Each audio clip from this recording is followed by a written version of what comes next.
This is Amiable Arguments.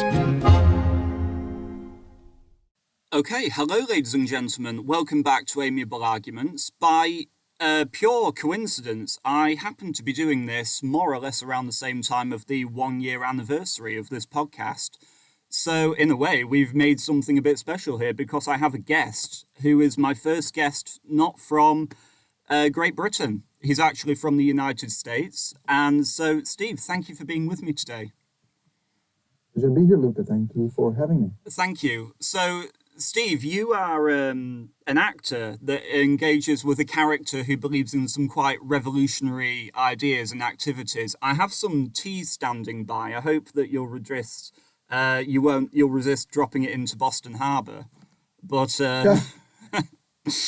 I'm drinking tea myself, so maybe it's a little bit out of character. Forgive and forget then. Cheers to that. So Steve, I'd really love for you to just start off by telling people a little bit about yourself, what you do, and why you're on this podcast with me, what it is we're going to be talking about. Sure. Well, the first part I've got a pretty good idea about. And the second part, I guess we'll kind of figure out as we go along. The first part is I have been studying and portraying Thomas Jefferson for 22 years now. And I travel all over the United States doing it. I've also been to England. I performed at the American School in London. Not as much demand for Thomas Jefferson all over the world, but American schools have that curriculum. You mentioned that I'm an actor, and acting is certainly part of it because you're in character when you do this kind of a thing. Some of it's scripted, but I write my own scripts, except for rarely. And a lot of it's improvisational. I have to do a lot of research to write the scripts because even though the conversations or monologues are fictional, they have to be based in history. So fictional meaning these, I'm not reenacting a conversation that actually happened. Yes. There's a lot of interpretation involved in it. So it's its own subgenre of acting. It's sort of a subgenre, really. It's very, very rare for people to be doing this sort of thing. And what brought us together, well, look, you reached out to me, and I haven't, I looked into your podcast before responding, but my understanding is that you've got a real focus and theme on trying to seek out differing opinions, but engage in ways that are civil and productive, which was when Jefferson was at his best, was definitely something that he sought to do. Yes, I agree. He didn't always achieve it, but it's certainly part of his legacy about something that he was trying to do. So it's even though it's an unlikely fit in some ways, it's a perfect fit in other ways. Fantastic, thank you. So I suppose I ought to just start by asking you why Thomas Jefferson for you, and what's it been like for you doing this job to play that man and study that man for that amount of time? I was doing unrelated acting work. This was now the late 90s. And I didn't even know that this sort of thing existed as a possibility for anybody interested in live performance. And some people who were running a not-for-profit organization based in Philadelphia called the American Historical Theater saw me doing that acting work.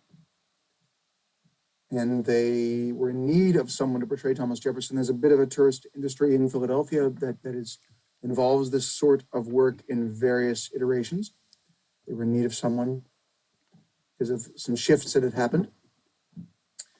And they approached me. They got to know me. They saw that reading and writing were my hobbies outside of acting. Mm. And so they approached me and gave me my first costume and first books. And my first performance was in Philadelphia in the national park here, Independence National Historical Park, where Independence Hall is. And I fell in love with the work. I fell in love with the combination of scholarship and writing and acting and travel and freedom of interpretation. Just really was a balance that I really liked. And that the rest was history. I now I have my own costumes custom tailored. I've certainly got my own books, both digitally and physically, and I've taught a number of people, worked with a number of people over the years, and now I'm on the board of directors of that same not-for-profit organization, working on keeping that idea going. That's fantastic, because I discovered your work on YouTube actually, when I was just looking at some. Because I have a huge interest in Thomas Jefferson. I think he's one of the most interesting people that I've ever seen in history, because in some ways he's a man of greatness and a man of, big ideals, but he's also a man of contradictions, and so there's a very interesting person there, and what's more so obviously with his legacy. But sort of devoid from all of that for now, I'd just love to get your sort of take away his politics. Like, what sort of a man, like his character? Was he a quiet man? Was he a serious man? What sort of impression do you get of him through his writings? Both his writings and things that people said about him, and also his greatest, both, and then name three things. But in addition to those things, his greatest autobiographical work, which is his home, Monticello. So there you don't learn much about 18th century homes, because it's nothing like anything in that time period, certainly in the United States. Because he designed it, didn't he? He designed it, and it's on the UNESCO World Heritage Sites list along with the University of Virginia. But it really is, it's an autobiographical work. He's telling you about himself, even though I don't think he really thought of it that way, but he really is with that. So you look at all kinds of different things, and the impressions I've gotten about Jefferson was, very quiet man, extreme value of privacy, but he also was keenly aware of and concerned with posterity, wanting to be part of the world, wanting to contribute, wanting to be known, but wanting to control the image of himself that was known. He hated public speaking, which there's an essential irony to impossibility to what I do. It's my job to be a public speaker, portraying a man who is a terrible public speaker.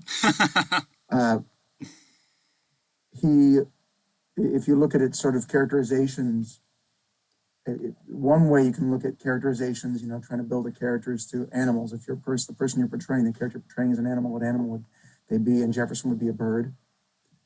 Right. I would pick a mockingbird. He loved mockingbirds, but he didn't eat a lot, which is a challenge for me. Every year it gets harder to keep the physical type, because it's theater, so you have to. But also the mockingbird picks up different languages of different birds and is malleable that way. Yes. And Jefferson was like that too, literal languages, but also in a more metaphorical sense. He also was a very strong-willed individual, and the quietness that characterizes him could belie this strength of wanting to control his environment. And you go to Monticello and you take a tour, you get a really strong sense of how everything around him was controlled. And if anybody saw him, he wanted that to be what they saw was controlled. Yes. He was very much self-curating, which in an era of Facebook and Twitter and Snapchat and all that is something we do now almost thoughtlessly. But we're very much, our society is now much into self-curating. He was very much, that was very, very much a big part of who he was as well. He didn't like conflict and personal conflict, yet he was drawn to public conflict. Right. He hated, kind of what what I've gathered from what you've got your podcast about, this idea that, well, that's my dog in the background. Oh, hello there. Really? Shush, shush. She's giving her opinion too. She's talking to the dog across the street. So those are at least some of the things about his personality that separate from politics that you can put out sort of on the table there. Okay, well, that's fantastic. Thank you for that. I suppose going into the politics now, the most famous political thing that he will ever be known for in any age must be the Declaration of Independence, more than the presidency, more than his views on rebellion and revolution. I think, I suppose the Declaration of Independence is a revolutionary document, isn't it? I suppose it's that thing, looking at your republic, how often does a country get to design itself sort of from scratch? And, it's quite a strange thing. So what I wanted to tie into, though, in the Declaration of Independence, my question to you is that Thomas Jefferson is often portrayed as is a Francophile. He's in love with France and he hates Great Britain. But when you look at the content of the Declaration of Independence, it feels very much based upon John Locke. It feels very Lockean. It's, life, liberty, and the pursuit of happiness, and life, liberty, and property. These are, and Jefferson's three great heroes, if I recall correctly, were obviously John Locke, Francis Bacon, and Sir Isaac Newton, who, not in some sort of chest-beating nationalistic kind of way, but it's interesting that he loved France so much, and yet his greatest intellectual heroes were all English. So I was just wondering if you had any thoughts on that.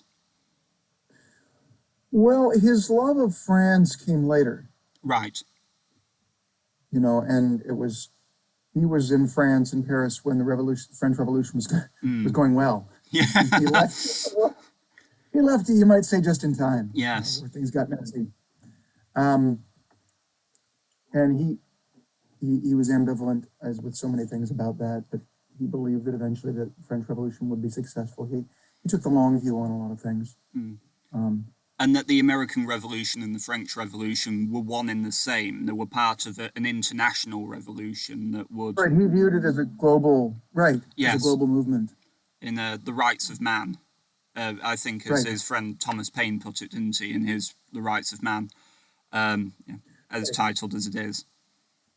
And Paine took it further than Jefferson in some ways. Some of the extremes, Jefferson certainly had big views and big ideas, but one of his characteristics was this moderation based on what's possible right now. And when he got carried away, he had at different times, at different points in his life, he had people who kind of were ballast to him, like James Madison, to keep him from going in the direction of, say, a Tom Paine. Right. He just had, no one could possibly hold Tom Paine back, and he just went as extreme as he could. Well, he almost died, didn't he? He was captured during the French Revolution when he was part of the Jeffersonist Party, and so that was, and I think Washington wouldn't release him. I think it took, what was his name? James Monroe had to do it. Well, it wasn't that easy, and Monroe was also, key in helping Lafayette as well. Yes. Who was, Paine was so extreme. And Lafayette, he gets in trouble for being so moderate. Mm-hmm. Yes. With his legacies, he's more loved in America than he is in the United States than he is in France. Can't please everyone. So no, that's yeah. So Jefferson, he loved France, and he's right.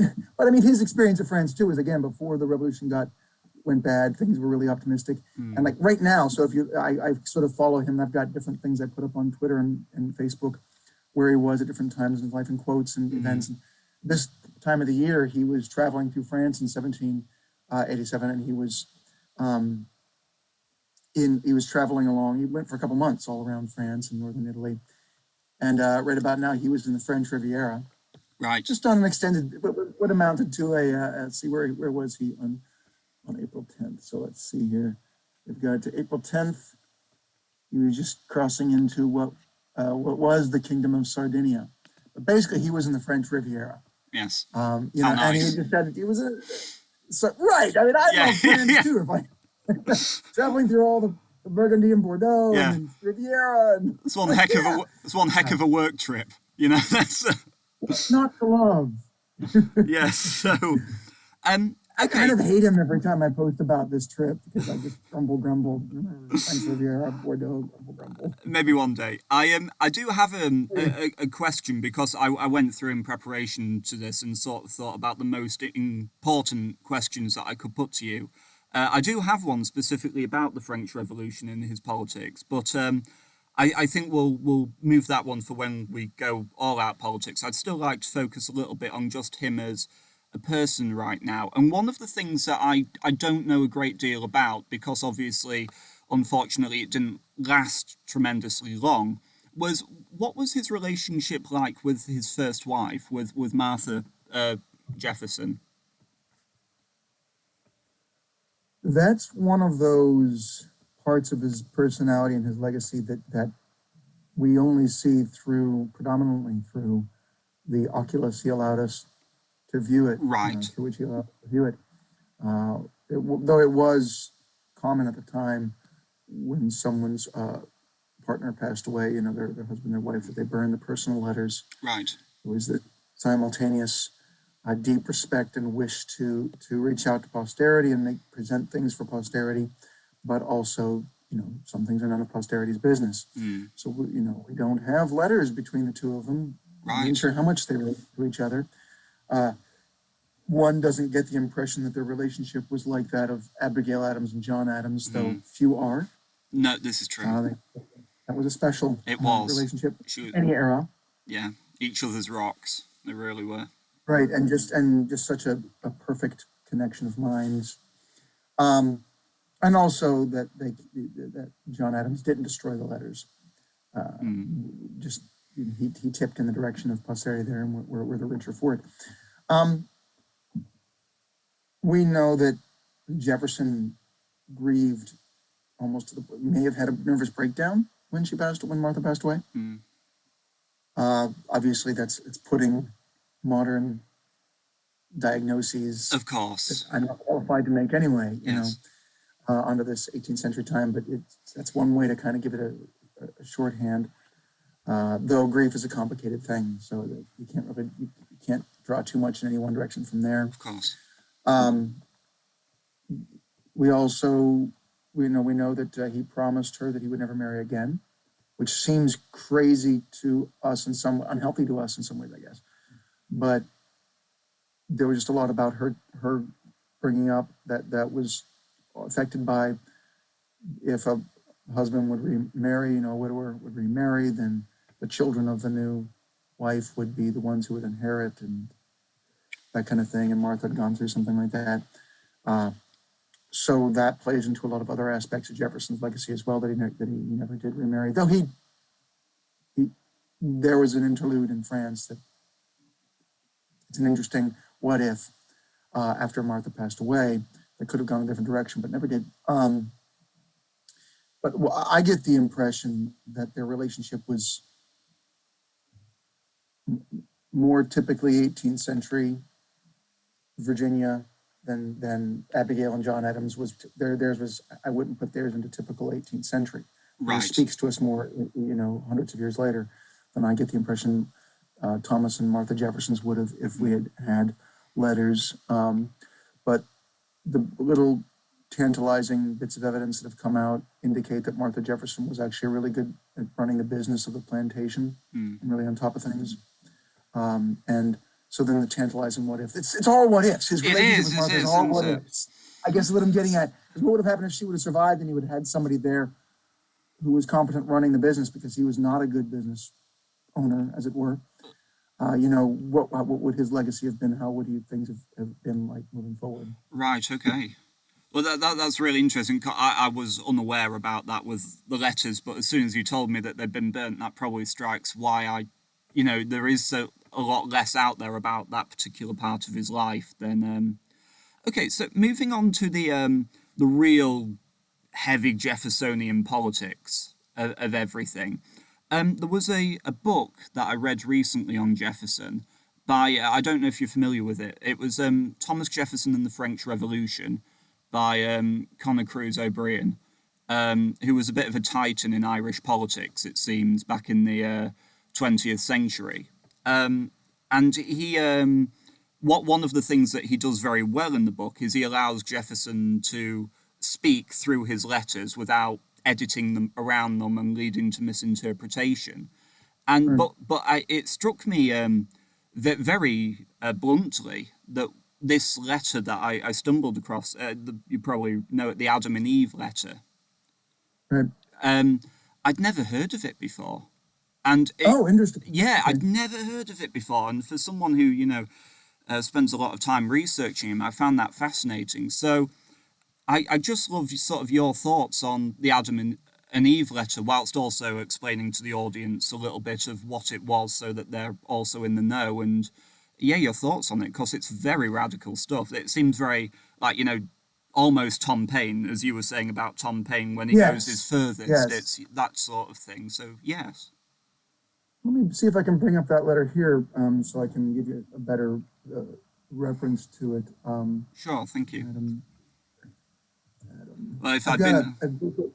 I've built a library here in my um, in my Dropbox, as it were, over the years, with themed letters and things that I use for building these references, so I can put together scripts and things. Let's see here. Well, just whilst you find that, then I could fill in a little bit and just tell people. Well, I mean, I can, while I'm looking, I can also just say in general that there's this. It was during a time that he was very extreme. Yes. Right. He was riding high. He didn't have really that ballast, and the Adam and Eve part of the letter basically says that I know people are dying, and this is right when the French Revolution is getting into its bloodiest as far as feeding on itself and eating its own, devouring its own. And he basically said, I know there's been a lot of blood and everything, but it's all for a good cause. And really, if there was only an Adam and Eve left in every country, but this revolution was successful, I'd say it was worth it, which really is one of those things that goes in the direction of sort of, well, to make an omelet, you have to break a few eggs kind of stuff that you see of Jefferson's. That Yes. You start to inch away slowly with your not turning your back on him kind of thing. Yes. Because I think he addressed that letter to William Short, didn't he? Who was somewhat of an adoptive son to him. So, very much so. So you can also believe that he's saying it with total frankness and honesty, in trusting that the person that he's writing to can just take him at his word. There's very little room for misinterpretation. Well, that's just it, though. So, and the approach that Connor Cruz O'Brien takes in the long affair too is one that it's certainly where you present these letters, and that's just present them as though, okay, this is unvarnished Jefferson. It's a responsible way to go at presenting an historical figure. I think you're safe when you say, all right, it's a direct quote, and I'm going to just back away from that and say, there you go. But I think with Jefferson, that there are traps you can fall into with that. Right. And so this is, I brought up the letter here. It's January 3rd, 1793. And first, let's just nail down the reference here. And I'll go into these, go to the good part of it here. The good part. Scare quote. The bit very scary scare quotes. Part of it that we're referencing. People to do the cordial desolated. There we are. So the liberty of the whole, but time and truth will rescue and embalm their memories, while their posterity will be enjoying that very liberty for which they would never have hesitated to offer up their lives. The liberty of the whole earth was depending on the issue of the contest, and was ever such a prize won with so little innocent blood. My own affections have been deeply wounded by some of the martyrs to this cause, but rather than it should have failed, I would have seen half the earth desolated. Were there but an Adam and Eve left in every country and left free, it would have been better than it now is. I mean, right. So that's some scary stuff. I mean, on a personal level, that screams to me almost like a Marxist sort of communist. If we just push forward with a few more gulags, a few more, the revolution will come. If we just go a little bit further, we'll eventually get to the utopia. It kind of feels like very much in that vein of thought. It's almost like we're talking 1917, Russia, not... Yes, exactly that. 1776. Right, and so much to unpack in that. First, let me go back to the sort of trap you can fall into with just taking a quote of Jefferson saying, look, it's the unvarnished true. Please. True Jefferson. Yes. Just like Monticello can be, it's sort of a house of mirrors. He's showing you a lot without showing you things. When you go there, and it's a bit of a maze, a bit of a labyrinth, where he's controlling what you see of him. What Jefferson writes changes depending on who he's writing to. And they got in trouble a few times when things became public that he didn't mean them to get public. As what presidential candidate has that happened to, lately, kind of thing. But he wasn't changing things to. This is coming from a deeply sympathetic viewpoint. Obviously, I've been walking in his shoes for quite a lot more than a mile.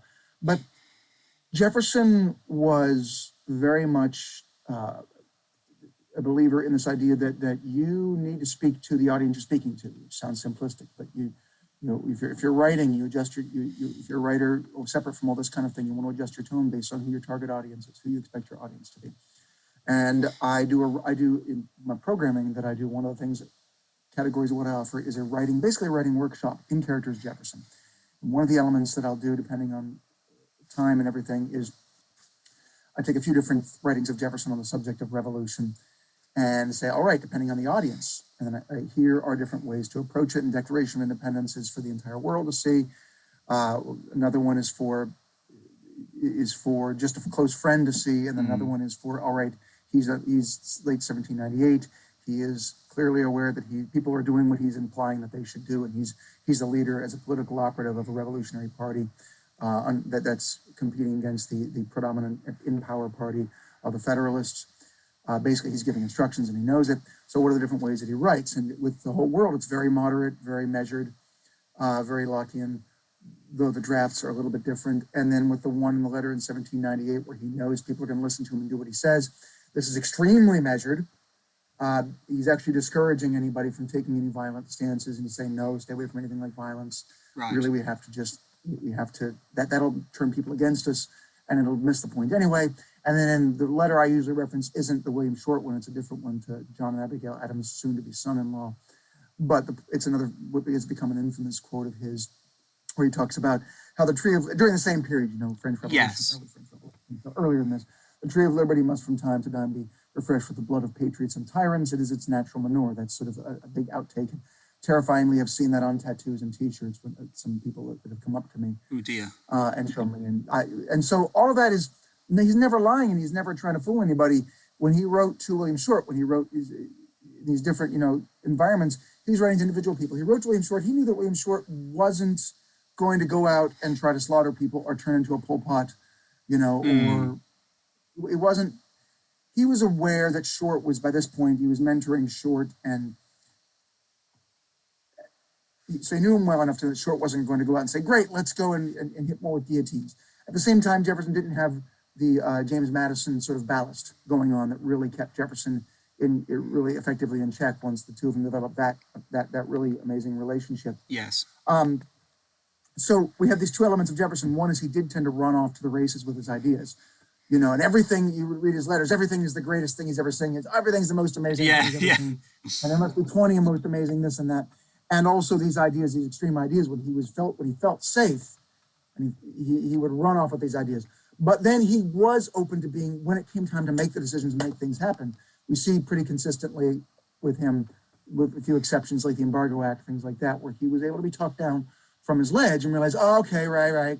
That doesn't make sense. All right, but yes, in realistic terms, that idea in a pure sort of idea realm is fine, but now let's tone it down for being practical and not crazy time. So he would experiment with ideas when he felt safe with them. And that's okay.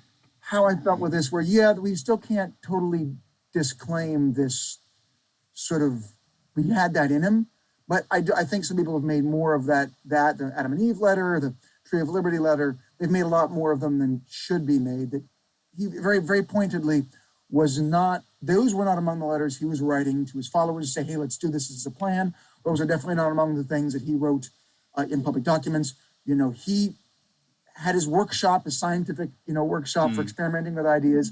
And then he had, once he figured out what worked, things that he put out into the world. I see. Yeah, that sounds very coherent to me. I get that. Thank you. So staying on the subject though of like civil disobedience, sort of around the time of the French Revolution, when he's sort of in that period, I'd like to sort of start bringing Jefferson into the modern day a little bit as well, and sort of looking at the two dangerous thing to do. Very dangerous thing to do, no doubt. But I feel in safe hands with you here, so let's do it. Let's do workshop, as you said about Jefferson.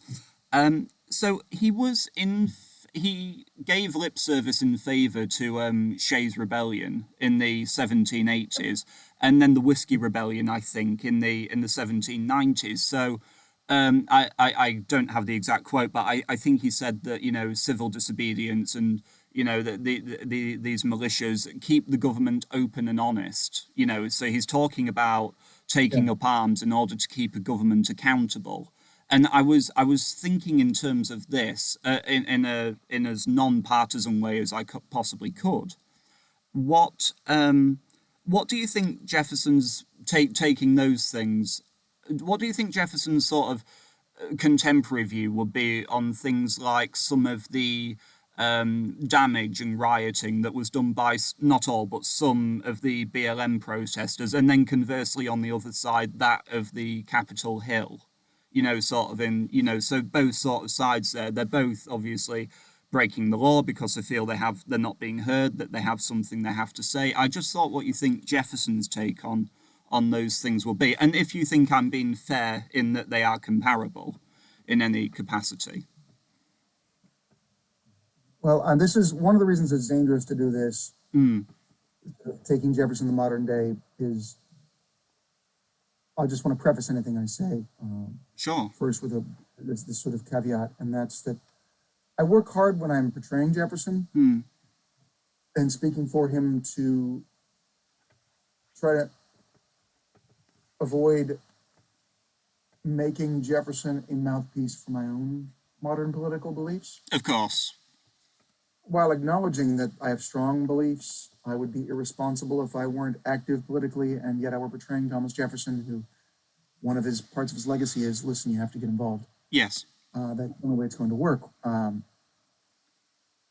Yet at the same time, it is something that people who do this kind of work can easily fall into, and especially Americans, I think. I think we've got this relationship with our founders that I don't get the impression any other country has. Who founded England? It was the mists of time. It's like yes. Alfred the Great at a push. But yeah. Right. I mean, you don't really have. It's not that relationship, and it's not recent and all that. So I do try to keep. So I don't talk about modern day with Jefferson, though I do always look for analogs that can speak to it. Okay. Then analogs are a few steps removed, and Shays' Rebellion is a good analog, and so is the Whiskey Rebellion, Freeze Rebellion, and some other things. In general, Jefferson would say we need to have little rebellions. And he's got a number of quotes that talk about that. God help us if we go 20 years without such a rebellion. He's talking about Shays' Rebellion. Because it was localized. Yes. Easily put down. He believed that they're inevitable, that people aren't always going to be happy, and if they're quiet when they're not happy about the government, then that's the beginning of what he called death to the public liberty, because he said that's lethargy. Okay. But he also said usually it's because they're misinformed, and so the answer is to pacify them, pardon them, and educate them, which can be considered a little bit, on the one hand, condescending, on the other hand, naive.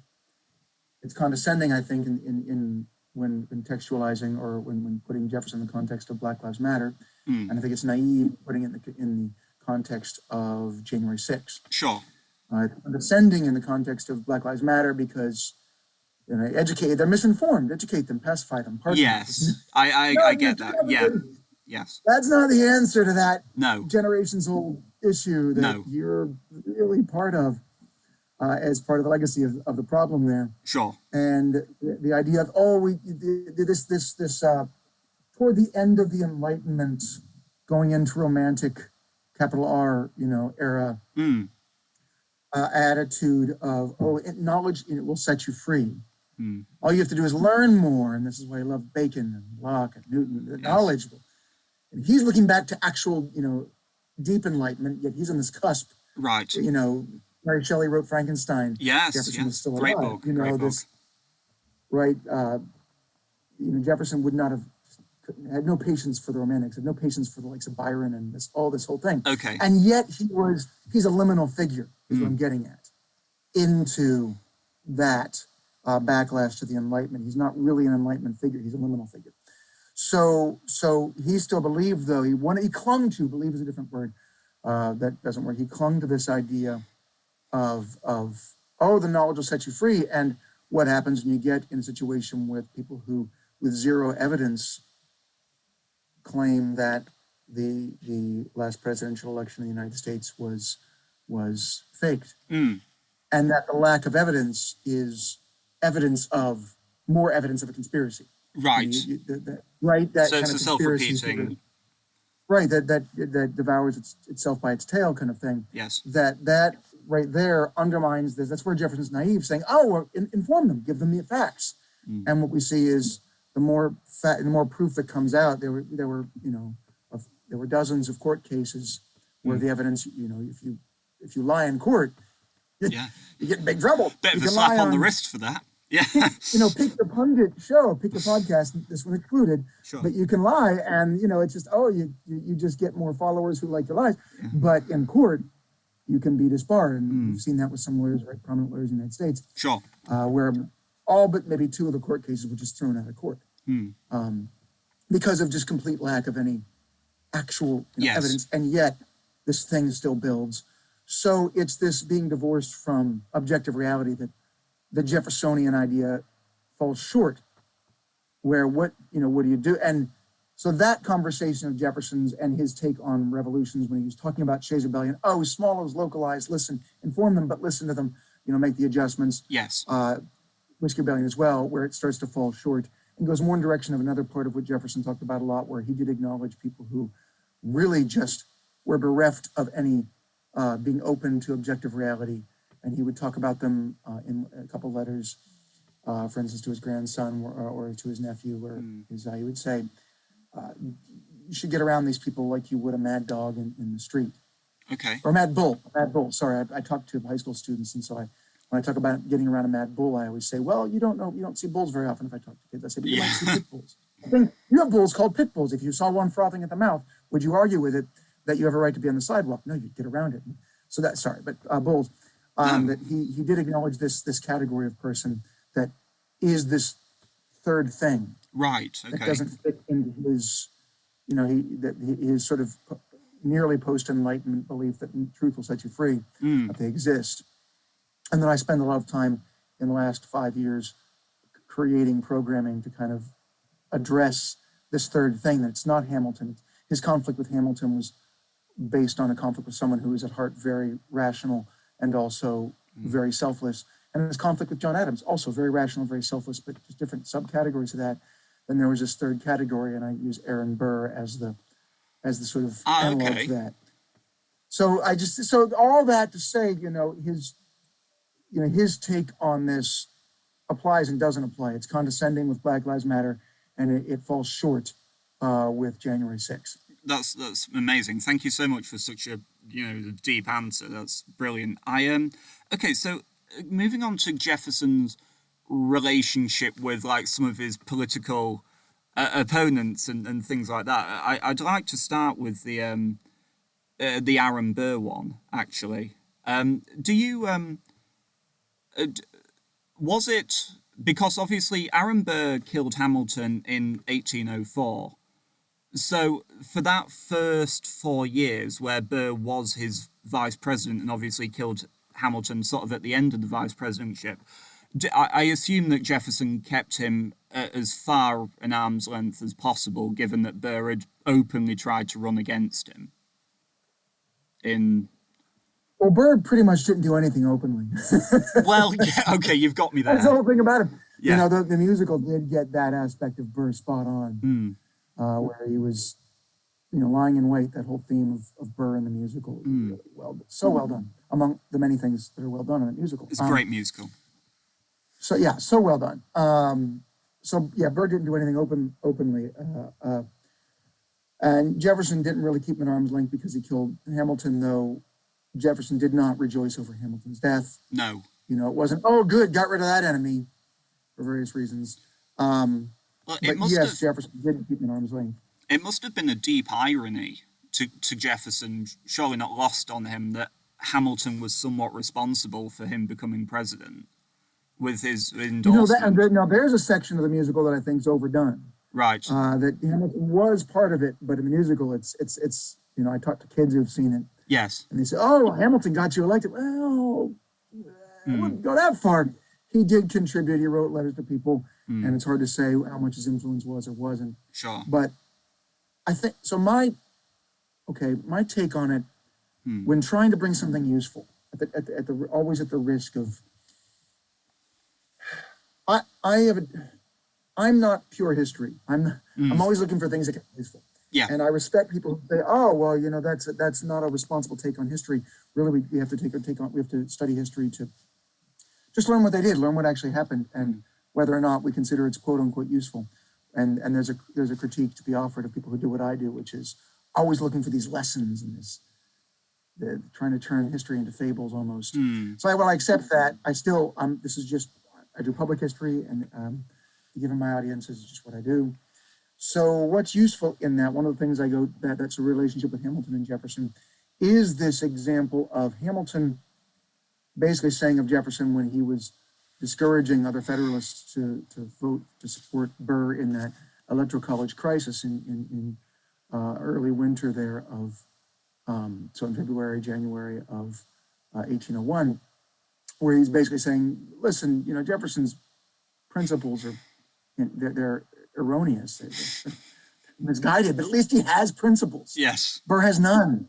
Don't invite this guy in to this office. You don't know what he believes. He'll tell you whatever and he has no principle. There's nothing he believes in. That's the most dangerous thing you can bring into such a powerful office, is someone who's got no character, no principles, just as in this for reasons of his own, and so yeah, choose Jefferson. I disagree with so many of his ideas, but Jefferson's a principled man, and Jefferson, in his own way, as time went on, also acknowledged that Hamilton too. Maybe it's, and I don't think it was gloating over a fallen foe.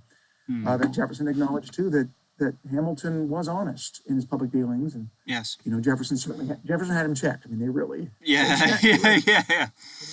Musical. This is where I think the musical. It's Broadway. They're going for the personal aspects of things, and they have to, and they do an amazing job with it. But what Jefferson and Monroe and the rest were looking for when they were going through, and they found all the things about Maria Reynolds and that affair, was they were looking for Hamilton doing what was expected in Europe and was just in America becoming a new thing where we were trying to avoid, which was using public funds for private use. And Hamilton was squeaky clean, which was freakish, just unheard of. In Talleyrand, was in New York running away from all the horrors of the French Revolution. Yes, of course. Hiding. And he learned about Hamilton working as a lawyer to make ends meet and buy food for his kids, late at night while he was secretary. Talleyrand was just agog and bemused, and why would you do that? That's why you get a job like the Secretary of the Treasury, because you can take that, you can get bribes and things. Why would you? What is that Hamilton person? Because he admired Hamilton so much, and he couldn't, and that really made a deep impression on Talleyrand, a person who had no qualms, scruples whatsoever about that. Just the way the world was, right? That you just took things and you just did what Americans would call corrupt. So Jefferson, sort of in his own way too, came to believe that, he didn't agree with Hamilton, so he did agree a bit inch in Hamilton's direction as time went on. And there's another big what if Hamilton had lived. They couldn't have I don't think they could have become friends, but maybe they could have had better conversations as time went on, as Jefferson moderated, went in Hamilton's direction a bit more. But Jefferson did eventually admit Hamilton was completely honest in his public dealings, and he was doing what he thought was best for America. It was just, the way I put it is, they both came to believe the other guy was, the guy who believed in America, was trying to help America, and was doing what he thought was best to protect America. They just disagreed on the best way to protect America. Yes. Right? And that's the thing I bringing it sort of back home here, that I see is part of the spirit of your podcast, that, you want to find those people, and without being Pollyanna, without being naive about it, because there are the Aaron's Burr in the world. There are. Who's this third thing of the ones that they don't care. They don't care what's best for America, England, whatever. They want for themselves, and that's all that there is to it. And you can't be naive about them, but you still also can't be rigid about, if you find the metaphor here is, you look for the Alexander Hamiltons in your life who you'll never be friends. You may not like them personally, but you can disagree with them, and that they're honest, and maybe you can learn a thing or two from them. And you look for the John Adams in your life who they're friends, they're family. Don't ruin your family dinners. Don't ruin your friendships. Learn how to disagree in a way that is productive, as Adams and Jefferson eventually did. But, watch out for the Aaron's Burr, and realize your only chance against the Aaron's Burr in the world, the ones that are totally corrupt, that'll manipulate everybody, is you're never going to beat them if all you do is find the ones who agree with you and try to gang up, just the people who agree with you. Your only chance against the Aaron Burrs in the world, Aaron's Burr, whatever, is to find the John Adamses and the Alexander Hamiltons, the ones you disagree with, but who are rational and honest and have character. And then you get together with them to keep the Aaron's Burr from taking power. Yes. Well, actually, as you mentioned, though, to move on to the other, great political voice in his life. Other than, unfortunately, I don't think we'll have time to really discuss his relationship with Washington, but I'd love to dive into, because I was deeply affected when I watched you're probably very familiar with it, the John Adams HBO series. And the relationship between Jefferson and Adams in that. I've read a few of the letters of correspondence. I've seen there's a huge book of all they compiled letters to one another. I'll get it eventually when I've got the money. But yes, in the meantime, it's very fascinating to me that they do go from that sort of position working on the Declaration of Independence to one another to sort of, because they agree in principle that they should have a country of their own, but then that their views on what that country is, what it stands for, what the Constitution should be, they begin to differ. And obviously Jefferson calls Adams a monarchist, doesn't he? And I was just curious as to, and then they eventually repair that relationship with one another. But I was just curious as to, what do you think was the thing that made them most fall out and sort of broke the friendship? And then what do you think was the thing that sort of reignited it for them both? What most made them fall out was the public nature of how they became figureheads of these emerging, unpredicted political parties, nascent political parties. And they were made the figureheads. Right. And Jefferson had this idea that really the way to make friends quarrel is to cause them to dispute, cause them to dispute publicly or argue publicly. That you can disagree privately and get through it, but if you're on a stage, it's going to cause a rift, and a lot of that's what happened. And the people around them, in the press and everything, poured gasoline on the fire, to use a big anachronistic whale oil on the fire, I guess, a period metaphor. But it was the public nature of it, because I do a lot of debate programming with a colleague of mine and friend of mine, Peyton Dixon, who portrays John Adams. And what we struggle with, finding, people expect it to be claws and teeth. And, that's more the Hamilton-Jefferson debate, or really more John Marshall-Jefferson debate, where it was really personal. Right. Whereas these guys were friends, but it was the public nature that drew them apart. And later on, much to our benefit as posterity, they were writing to each other, but to posterity in the years after their presidencies. And they worked through those things. Again, in the spirit of sort of what your podcast's going for, where they knew they were writing to posterity, and their differences weren't that vast. Adams had a much more cynical view of human nature. Jefferson a much more, in many ways, naive. Adams a more, he believed that people weren't going to change that much. Jefferson believed still, he wanted to cling to this idea of the truth is such a free and people will improve without limits. Also, a big part of what was difference in their perspectives was that Jefferson, being a slave owner in a slave society, whereas Adams being in New England, and this is something that I think is a subtle but very much a riptide beneath the surface between them, is that the people of the poorest classes in New England weren't completely disenfranchised. As a matter of fact, they were newly enfranchised and increasingly so. People of the poorest classes, economic levels in the South were completely disenfranchised and contained in slavery. So one could afford to be more sort of surface level optimistic about these revolutionary ideas, because one didn't even have a conception of, these people who are not educated as much as I believe the ideal citizen should be, will gain power and bring someone, be fooled by a Napoleon or a Caesar, because of the charismatic sort of leader lying to them and telling them attractive lies, what they want to hear, and having this upheaval of the poor classes just completely overthrowing everything, sort of the French Revolution going getting out of control kind of idea. Jefferson wasn't afraid of it because the poorest people were enslaved and couldn't be part of it.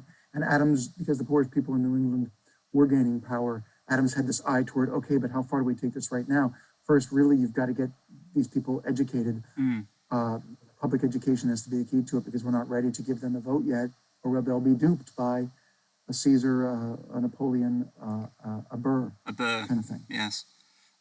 Fantastic. And then I suppose really, I'd like to just focus a little bit more on. I asked you about Martha. I'd obviously really like to hear about as much as you've been able to discover his relationship with Sally Hemings. I'd like to know about that. Obviously, I think to the best of my recollection, they met in Paris when Sally Hemings escorted his daughter across the Atlantic, didn't she, to be with him. How do we know how soon that Jefferson started to? Well, I mean, gosh, it's hard to even think what the correct term would be. It's got so many layers of complexity to Right, it. and we're caught just with we struggle with language talking about the relationship between Sally Hemings and Thomas Jefferson, because even we've come up with words for things just in the last 20 years. This is true, yes. That the things, the human experiences existed, they're part of the human experience. For gender identity, sexual identity, things like that, power relationships within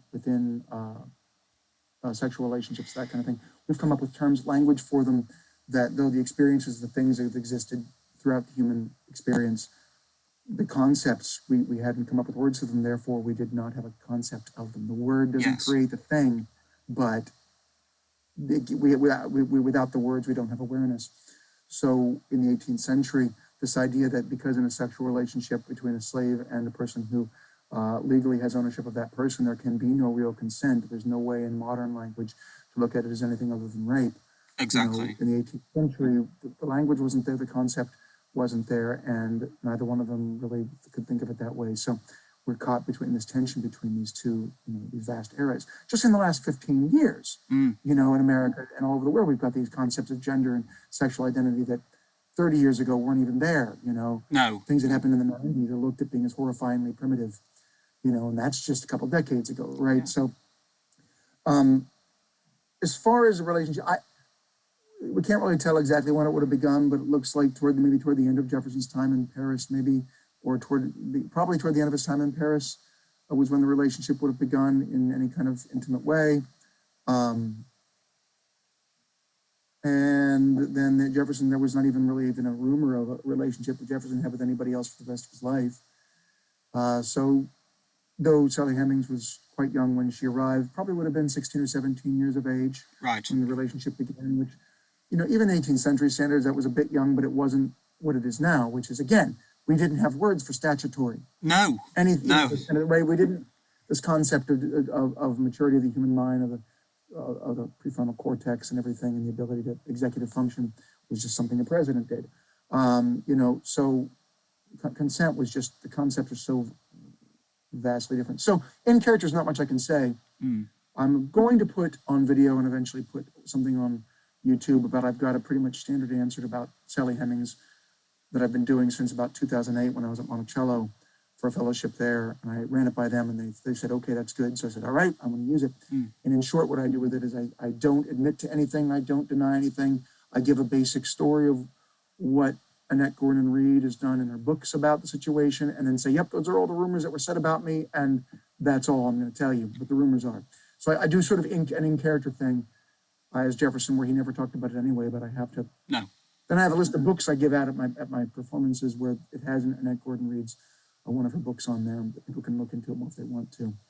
But we're just caught in such a puzzle of language when we talk about Sally Hemings and Thomas Jefferson, Yes, absolutely. Well, I suppose I'm so appreciative for your time, Steve. I'd just love to end up with a question about this, which, again, I'm conscious of the fact that you say how much you can drag Jefferson into the modern day, but as you also say, you have a very, your country has a very special relationship with its founding fathers in a way that few other countries do.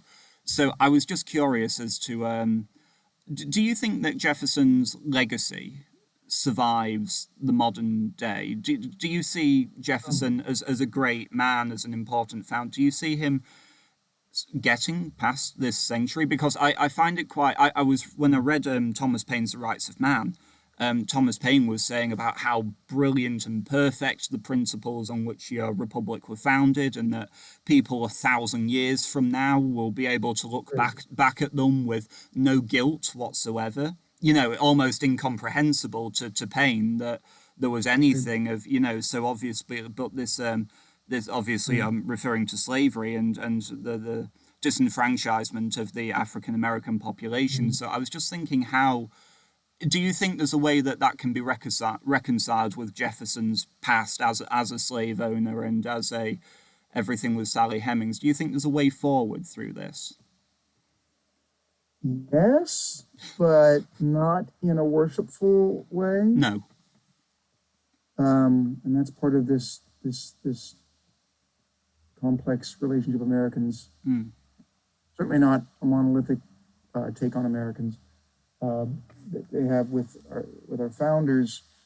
I try to steer the course between those who want the founders on pedestals and those who want the statues not just taken down from the pedestals, but melted down for bullets for the revolution. The American Revolutionary War metaphor from the King George III statue in New York City that was lead statue taken down, melted down for bullets. Well, then, oddly enough, the Thomas Jefferson statue was just removed, wasn't it, a few months ago from New York City Hall, was it? The Jefferson statue was removed. Sure, and we've got Teddy Roosevelt that was removed from in front of a museum in New York City, and different, Robert E. Lee and Charlottesville, and so many things that Jefferson be the first to say the statues. It's just for any living generation to say who they are at any given time. Yes. That's an imprint of a current identity. Whereas if the statue's taken down and put into a museum and contextualized, like the Teddy Roosevelt Museum, which has him on a horse beside a Native American and I think an African American. Right. That I think it's what it. But it says a certain thing about that era. But it's been put. If you curate it, and use it as something to educate about, that's part of the conversation that I think is very useful. Whereas putting it up in front of the building to have a statement of who we currently are is less useful. Though also shoving it into a basement and ignoring it is also less useful. The way I take it is, I think Jefferson's legacy is it's you can't remove it without undermining, cutting your own feet out from under you. Yes. The way I look at it is this. Those who worship the founders, I think I can't agree with them. I don't view myself as an avatar of Jefferson or high priest of Jefferson. It's not, that. And I get a little uncomfortable when I talk to people who have the Tree of Liberty quote tattooed on them or on a T-shirt. That's not Jefferson, first of all, even though it's a quote and it's also scary. But at the same time, I disagree with the people who want to just write off all the legacies of those who, let's say, were slave owners, but you can choose any one thing. We'll be looked at 200 years from now because we're using internal combustion engines. We're using our batteries and our lithium, and tearing down rainforests, Yes. We're going to be judged as well, right? We're not going to be applauded because we don't own slaves. We didn't end that. We didn't deserve credit for it. Right? So the thing about Jefferson that is what will continue to be useful is that if you give up the legacy that he was part of and what his legacy helps us learn about, then what you're giving up is that category of constitutional precedence for United States constitutional law and also culture, but also world human rights understanding, as well as how it can be translated into more practical and immediate laws of constitutions and day-to-day laws. When you give up those precedents, you cede that very important part of constitutional and legal precedent. You cede that field to those who learn it and use it perhaps for the wrong reasons, because now you're saying, because of the flaws of the individuals who that were part of the creation of those precedents, I ignore the precedents, but the precedents are tools to be used for things that are beyond what those flawed individuals could ever even envision. Yes. So I really take this, it goes back to this useful view of Jefferson. Yeah, he'll remain useful. Whether or not he's going to stay up on those statues is weirdly, I guess, maybe ironically to me, who portrays a person like him, a little bit irrelevant. Yeah. That's not what I try to speak to when I speak to lawyers and judges and that kind of thing. It's really, you're looking for these useful precedents and how Yes. they apply. And if you ignore them at your peril, not because you ignore these great men, who cares if they're great? It's because the precedents are useful and are being used, whether or not you like the person who created them. That's fantastic. It kind of it feels very, what you just described, very obviously someone who was previously Jefferson was a fan of and then was not so much after he denounced the French Revolution, but Edmund Burke. And this idea of hereditary wisdom, that we are, part of this great chain of being, and that ideas are what we pass down to our children and our children's children. And that, because once, as, as funny as you say about Jefferson being so concerned with his own posterity, but he's gone now, and only his ideas and the actions that he did can stand up for themselves. And so it's for, I suppose he would agree, though, every generation to decide what it does feel is right for itself and what it doesn't feel is right for itself. So there's a half conservatism in it, but there's also a half liberal, revolutionary, out with the old, in with the new. There's there's a sort of thought at the beginning. With the codicil of, it's not, it's not just two sides. It's those two sides that are based on people who base their disagreements, their beliefs on documentable facts, on evidence first. Yes. And then acknowledging this third side, the metaphor I use of Aaron Burr. That yes.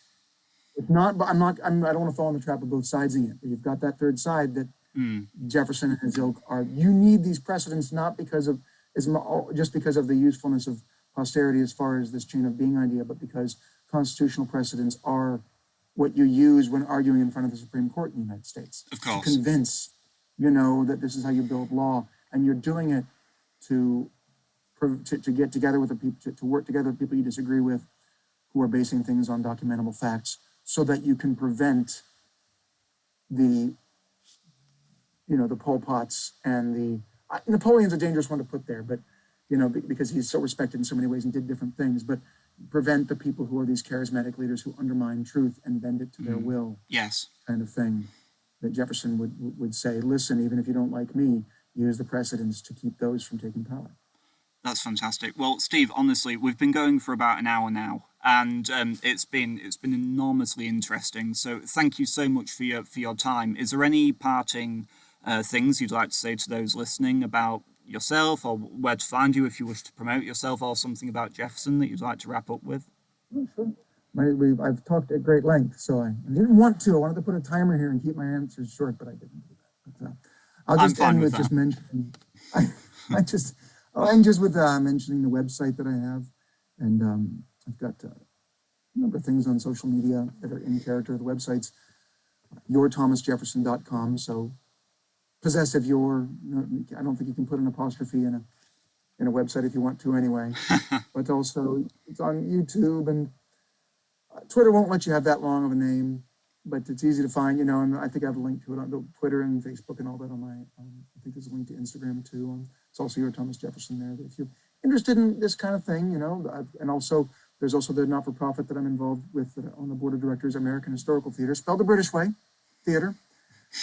Glad to hear it. Founded by, in part by a native Brit, Pamela Summerfield, Bill and Pamela Summerfield. Pam was born in England, and so American Historical Theater brings in historical figures from throughout United States history, well beyond just Thomas Jefferson, going more recent and going further back.